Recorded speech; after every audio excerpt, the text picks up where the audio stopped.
I should turn around, it was too late.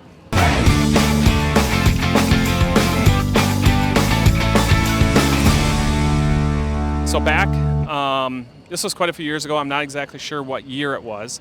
I have a 1946 Aeronca Chief that I restored, and my dad has a private strip on his farm. So I used to keep the airplane at my dad's private strip, and it was time to do our local pancake breakfast. So my dad had already gone down because he was on the setup crew, but my son and I, my son was probably 13 at the time, decided to fly my Chief down for the pancake breakfast.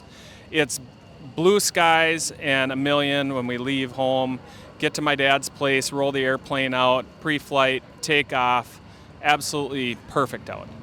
As I'm flying, it's only a 20-minute flight down to, it was 25D, Forest Lake, Minnesota.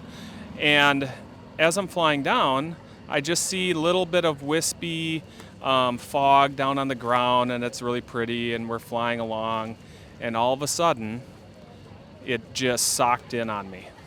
The clouds just formed around me. And so here I am at about 700 feet above the ground, and I start descending because I'm losing sight of the ground. And it happened fast, but it also kind of happened slow, because by the time I thought to myself, I should turn around, it was too late. So now, no instruments in the plane.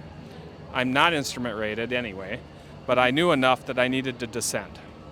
So I said to my son, he asked if it was okay, and I, of course, want to set my son's mind at ease. I'm like, yeah, as long as I can see the ground, it's okay. And it's not okay. I'm in trouble, and I know I'm in trouble. So I'm flying along. I knew that the freeway was to my left, to the east.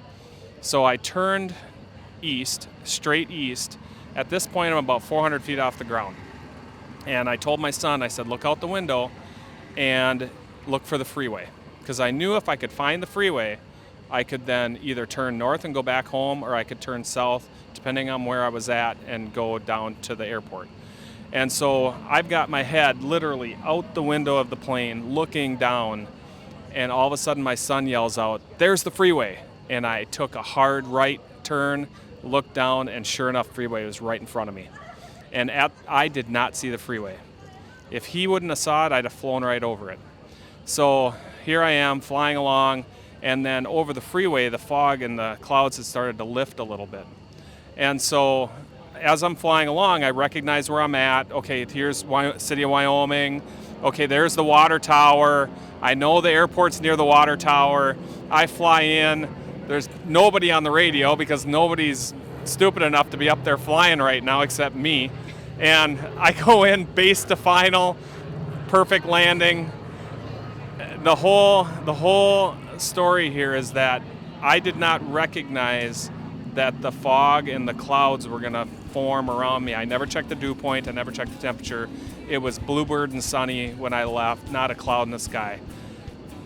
I will not make that mistake again.